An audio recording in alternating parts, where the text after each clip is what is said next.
Bonjour à tous, avant de commencer la vidéo, je vous prie de m'excuser pour dimanche dernier, j'ai eu une grosse semaine et malheureusement, j'ai pas pu vous enregistrer la vidéo. Aujourd'hui, je vais briser les croyances de certains car nous allons parler de la différence entre les disques de frein ventilés, percés et rainurés. C'est parti. Avant de commencer, un peu d'histoire. Retour vers le passé. Dans le domaine automobile, on doit à Jaguar le développement dans les années 1950 du frein à disque pour son type C. Cette véritable nouveauté allait d'ailleurs constituer l'arme secrète de Jaguar lors de son retour sur le circuit des 24 heures du Mans. À partir de là, les freins à disque se sont généralisés sur les véhicules haut de gamme, puis s'est étendu bien sûr sur tous les véhicules de production. Un frein à disque, c'est un disque, cela va de soi, qui est pincé par un étrier de frein dans lequel on a glissé des plaquettes de frein amovibles. Les plaquettes de frein vont servir d'éléments d'usure. Lorsque les plaquettes sont usées, on les change et puis basta. Le disque plein, c'est vraiment la base du frein à disque. C'est le plus simple qu'on puisse faire. Bien souvent, les freins arrière sont des disques pleins, tout court, parce que les freins arrière sont moins sollicités que les freins avant. Mais si nous souhaitons un freinage plus puissant et plus endurant, le disque plein ne fait plus l'affaire. Les constructeurs ont développé trois types de disques sur la base du disque plein. Le disque ventilé, le disque percé et le disque rainuré. Commençons par le disque ventilé. Le disque ventilé est l'association de deux disques pleins dans lesquels on a laissé un espace entre les deux afin de créer une ventilation naturelle lors de la rotation du disque. L'avantage de ce système, c'est que c'est le disque le moins coûteux à produire mais également le plus solide. En effet, la chaleur ne se dissipe pas hyper vite mais elle se dissipe de façon uniforme, donc le métal va se dilater ou se contracter de façon homogène.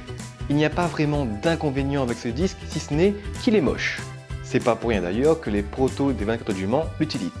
Ensuite, il y a le disque percé. Le disque percé, c'est un disque ventilé dans lequel on a percé des trous afin de dissiper plus vite la chaleur du disque. En théorie, c'est une bonne idée, mais en pratique, ces trous vont créer une dissipation de chaleur non homogène.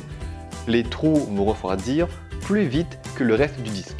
Conséquence, le métal va se fêler aux alentours des perçages. Ce disque est très peu utilisé en course parce qu'il est jugé trop fragile. Néanmoins, elles ont quand même un avantage, ces disques. Les trous vont permettre d'évacuer les gaz issus du phénomène de fading. Vous ne savez pas ce que c'est que le fading? Je vous explique.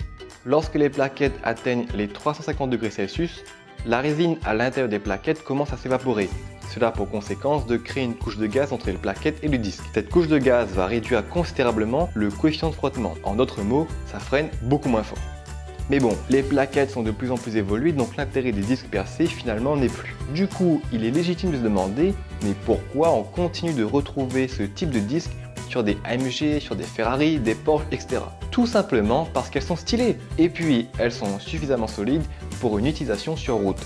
Néanmoins, si vous cherchez à faire du circuit avec votre Porsche par exemple, je vous conseille ce dernier type de disque, les disques rainurés. Les disques rainurés, c'est des disques ventilés dans lesquels on a tracé des rainures.